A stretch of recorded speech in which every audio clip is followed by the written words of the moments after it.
এই ডিমের খোসাগুলো কি আপনারা ফেলে দিচ্ছেন? আজকের ভিডিওটা দেখার পরে এই ডিমের খোসা আর ফেলবেন না। আমি এভাবে ডিমের খোসাগুলো জমিয়ে অনেক কিছু করে থাকি। আজকে সেই ভিডিওটাই আপনাদের সাথে শেয়ার করতে যাচ্ছি আমার রিভার্স ডেইলি লাইফ থেকে। আসসালামু আলাইকুম সম্মানিত ফলোয়ার্স বন্ধুরা, সবাই কেমন আছেন? আশা করি আল্লাহর অশেষ রহমতে সবাই ভালো আছেন। যে যেখান থেকে আমার ভিডিওটা দেখছেন অবশ্যই আমাকে জানাবেন, কমেন্টস করবেন যেন আমি পরবর্তীতে আরও ভিডিও আপনাদের জন্য দিতে উৎসাহ হই। তাহলে দেখেন আমি আজকে ডিমের খোসাগুলো কিভাবে ব্যবহার করছি। অনেকভাবে এই ডিমের খোসাগুলো ব্যবহার করা যায়, আর অবশ্যই এইভাবে খোসা নয়, এগুলোকে অনেকভাবে প্রসেসিং করতে হবে। তো সবাই তো আমরা ডিম ব্যবহার করার পরে ডিমের খোসাগুলো ফেলে দেই। তো আজকে আমি ভাবলাম আমি যে ডিমের খোসাগুলো জমিয়ে আমি এগুলো দিয়ে যা যা করি সেই ভিডিওটা আপনাদের সাথে শেয়ার করি। আশা করি আপনারা যখন ভিডিওটা দেখবেন অনেক উপকৃত হবেন। তো সম্পূর্ণ ভিডিওটা অবশ্যই ওয়াচ করবেন, তাহলে বুঝতে পারবেন যে আমি কিভাবে ডিমের খোসা থেকে উপকৃত হচ্ছি। তখনই আমি ডিম ব্যবহার করি, ডিম দিয়ে এটা সেটা তৈরি করি। তারপর আমি খোসাটা ফেলে দেই না, খোসাটা একটু ধুয়ে এভাবে একটা কাগজের বক্সের মধ্যে আমি রেখে দিই যেন এটা শুকিয়ে যায়। আর শুকানোর পরে এই ডিমের খোসাটা এই হালকা হাতে বা কোনো একটা ভারী কিছু দিয়ে একটু গুঁড়া করে ছেঁচে নিতে হবে, যেন টুকরাগুলো বড় থেকে আস্তে আস্তে মাঝারি বা ছোট ছোট হয়। কিন্তু এখনই এটা ব্যবহারের উপযোগী হবে না, কারণ এটাকে আরও প্রসেসিং করতে হবে। আর কিভাবে প্রসেসিং করছি সেটাও আপনারা এখনই দেখবেন। যে কোনো জিনিসই কিন্তু রিসাইক্লিং করে ব্যবহার করতে পারলে অনেক উপকার পাওয়া যায়। সব কিছু তো আমরা সবসময় ফেলে দিই, কিন্তু আমরা যদি একটু বুদ্ধি খাটিয়ে আমরা এগুলো রিসাইক্লিং করি তাহলে কিন্তু আমরা অনেক খরচ বাঁচাতে পারি এবং অপচয় থেকেও অনেক বেঁচে থাকতে পারি। এই যে আমি ডিমের খোসাগুলোকে প্রথমে একটা ভারী কিছু দিয়ে পুঁতার মতো দিয়ে আমি এগুলোকে একটু ছোট ছোট করে নিলাম। তারপরে আমি এগুলোকে ব্লেন্ডার জারে দিচ্ছি যেন অনেক ব্লেন্ড হয়, কারণ ব্লেন্ড হলেই এটার আসল কাজে লাগার বিষয়, ব্লেন্ড হলেই জিনিসটা আসলে কাজে লাগবে। ভিডিওটা স্কিপ করবেন না, কারণ ছোট ছোট কিছু গুরুত্বপূর্ণ কথা এর মধ্যে ফাঁকা হয়ে যাবে, থেকে যাবে, যেগুলো আপনারা নাও দেখতে পারেন। তো সেই জন্য মাঝে মাঝে আমার কথাগুলো আসলে আমি আটকে যাই। তো প্লিজ এটা নিয়ে কোনো কিছু মনে করবেন না, কারণ আমি একটানা ভিডিও করে যাচ্ছি, একটানা ভিডিওতে ভয়েস দিয়ে যাচ্ছি, সেই জন্য হয়তো বা মাঝে মাঝে কথা স্পিচ ভুল হতে পারে, কথা আসতে না পারে। তো প্লিজ আমাকে সেটা অবশ্যই ক্ষমা করবেন।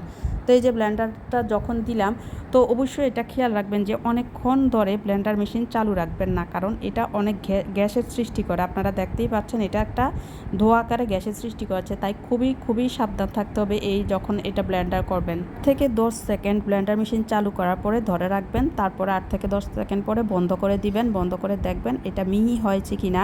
যতটুকু মিহি করা যায়, একদম আমরা ছাই যেভাবে ব্যবহার করি ছাইয়ের মতো মিহি করে ফেললে তাহলে এটা দিয়ে অনেক কিছুই করা যায়। সবচেয়ে বেশি যেটা উপকার, সবচেয়ে বেশি যেটা আমি বলবো সেটা হচ্ছে গাছের জন্য আর মানি প্ল্যান্ট গাছের জন্য। যারা গাছ রাখতে পছন্দ করেন বাসা বা যাদের অনেক গাছ আছে তারা অবশ্যই জানেন হয়তো ব্যাপারটা, আর যারা জানেন না তাদেরকে বলছি সত্যি এটা গাছের কিন্তু অনেক উপকার করে। সব ধরনের গাছেই দেওয়া যায়, পোকামাকড়ের জন্য খুব ভালো সার হিসেবে এটা ব্যবহৃত হয়ে আসছে, অনেকে এটা ব্যবহার করে।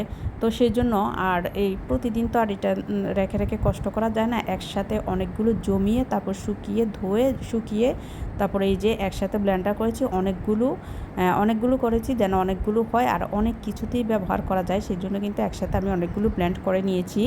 তো আমি এগুলোকে ব্লেন্ড করার পরে মিহি করার পরে আমি বিভিন্নভাবে এগুলোকে ব্যবহার করে থাকি। তো আপনারাও চাইলে এভাবে ব্যবহার করতে পারেন। এখন দেখেন আমি কি করছি।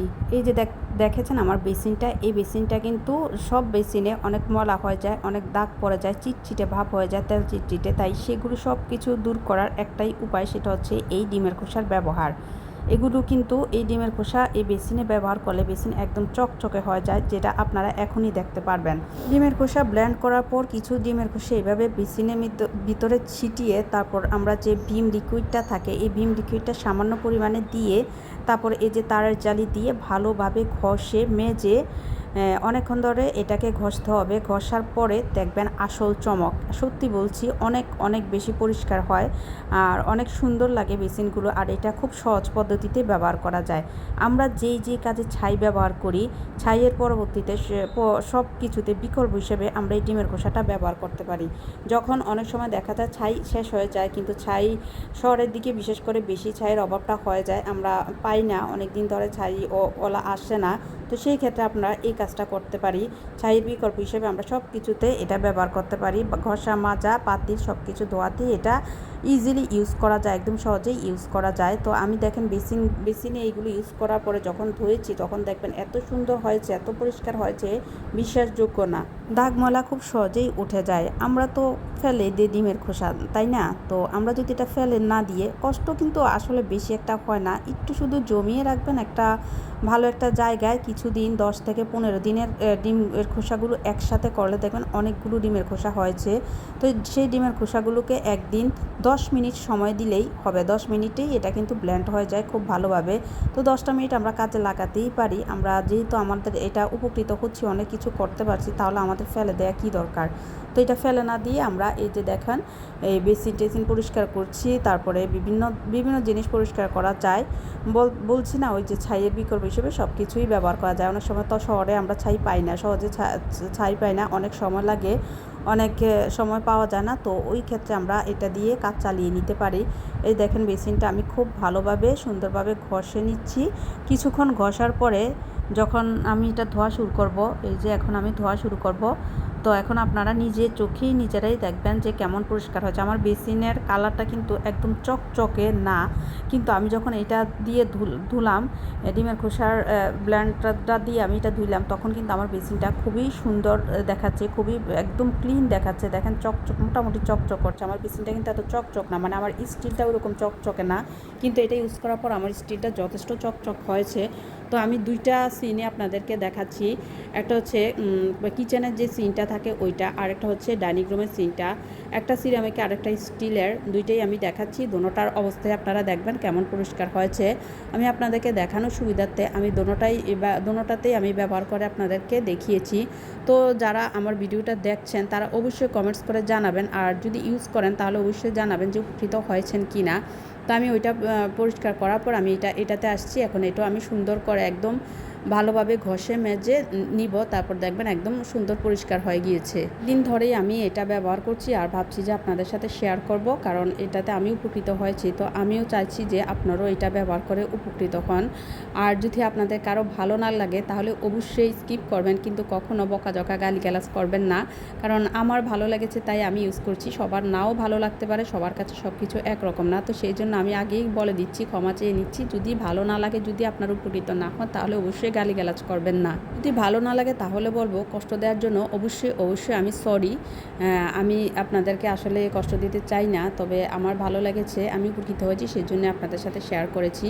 তারপর দ্বিতীয় যে ব্যবহারটা আমি অল্প করে দেখিয়ে দিচ্ছি আজকের ভিডিওটাতে। এই যে দেখেন আমার গাছগুলো কি পরিমাণ সবুজ, মাশাআল্লাহ, আলহামদুলিল্লাহ, অনেক সবুজ সতেজ আমার মানি প্ল্যান্টগুলো। আর এটার একমাত্র কারণ হচ্ছে এই যে আমি সবসময় ডিমের খোসার ব্লেন্ডটা ইউজ করে থাকি। আগেও দেখতে পাচ্ছেন আপনারা গাছের মধ্যে ডিমের খোসা ইউজ করা আছে। তো আমি এটা এই জন্য দেখিয়ে দিচ্ছি আজকে অল্প করে।